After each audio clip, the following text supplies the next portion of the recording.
I call the honourable member Paul Goldsmith. Thank you, Mr. Speaker. It was like wading through a pool of porridge listening to that previous speech. And not aside from the grave and solemn speech of Mr. Graham, and I thank him for it, we've had a lot of low-grade huffing and puffing from the other side of the House about this bill, that there hasn't been enough excitement in this budget. What do they want? Do they want dancing bears and whirling dervishes? The burden of the opposition, it seems to me, is boiled down to more. They want more. And Labour wants to have more state taxing and spending, and Father Christmas distributing all his gifts. And that's exactly that sort of pap that has got this country into the trouble that we're in at the moment, and it's taking 4 years for this government to try and get us back to a more stable, sensible and well-grounded budget. So the centrepiece of this budget, it seems to me, is staying the course. We outlined a clear and sensible direction in the 2010 budget. We got the tax settings of this country right in the 2010 budget, and now this budget is about adjusting some of the areas to maintain the tax system and collect an extra $350 million over the next 4 years by tightening up a couple of loose loopholes. And the three aspects that we're dealing with here: livestock valuation rules, tax credits, which made sense a few decades ago but are no longer fit for purpose, Mr. Speaker, and cancelling the student loan repayment incentive, which didn't prove to be successful. So Labour might be disappointed that there's not enough excitement, and some of the media might too, but most New Zealanders are busy getting on with their lives, getting on with it, reducing their debts, being careful about spending, and they know that that's what this government is about, and that is why they like it, and that is why they are supporting this government, and I commend this bill for its third reading. Thank you, Mr. Speaker. 1 minute 56. I call the honourable member Andrew Williams. Thank you, Mr. Speaker. I rise to take a call on behalf of New Zealand First in relation to the Fagan Pick-a-Pocket or Two budget of 2012.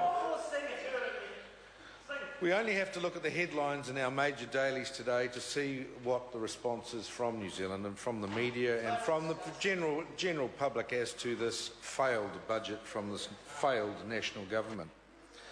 One headline: Bill English is looking down the back of a sofa for loose change, raiding the kids' pocket money. Another headline: it's not fair and it's not sensible. Another headline: kids meet the tax man. And another one which says a water-thin surplus tipped for 2014-15. And the worst of all, from the New Zealand Herald, the headline: a big fat zero hope budget. This government must be highly embarrassed that they've absolutely been flannelled by all quarters in relation to this budget. This goes back to the budget of 1991, which was very similar to this, the mother of all budgets under Ruth Richardson, who taught the current Minister, Bill English, his financial skills, or lack of financial skills.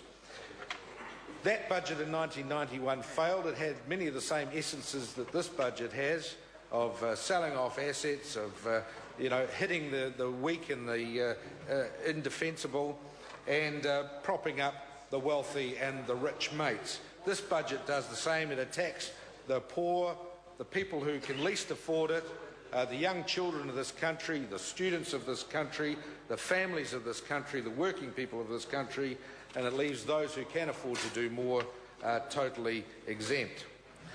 This budget also looks to having a surplus in 2014-15 of a miserable $197 million, which, Mr. Speaker, is so close to the margin of error that basically it's another one of this government's use of a dartboard: throw a dart, pick a figure, let's go for $197 million. Well, it could be plus or minus $500 million on that. They wouldn't know, because they really don't know.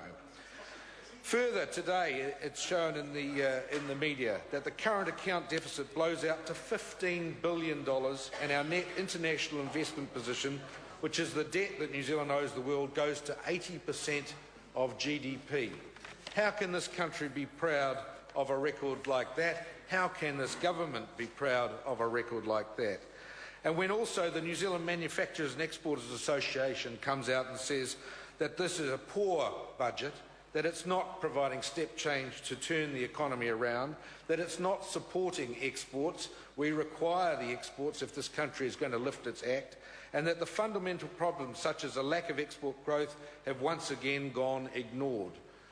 This is a nickel and dime budget. This is attacking the children of this country and the families of this country, but it's not giving vision as to how we're going to lift our exports.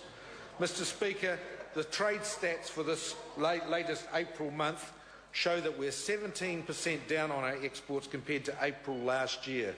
That's an appalling figure. 17% down on 12 months ago.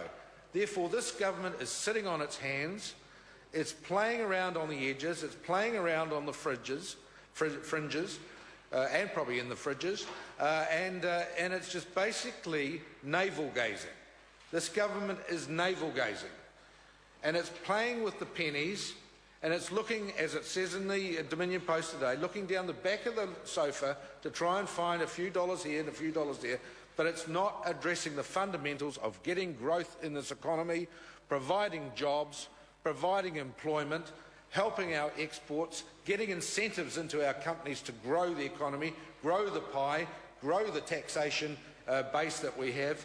This is an inward-looking, reverse-moving budget that basically is taking New Zealand back to the future, back to the 1991 mother of all budgets of Ruth Richardson, back to the days of the 1990s where National sold off its assets, sold off the silverware of the New Zealanders, sold off what we have built up as a nation. This is a very negative, penny-pinching, miserable budget. The Minister of Finance should be ashamed of it. The Prime Minister, John Key, should be ashamed of it. The ministers over there and the members of the National Government should be ashamed of it. And I'm sure they'll be pleased to get away from the House this weekend and go back and lick their wounds in their electorates, because they'll have to go back and face the music in their electorates. And I'm sure people over this weekend will be telling them what a miserable, miserable national government this is. I call the Honourable Member Kamaljeet Bakshi.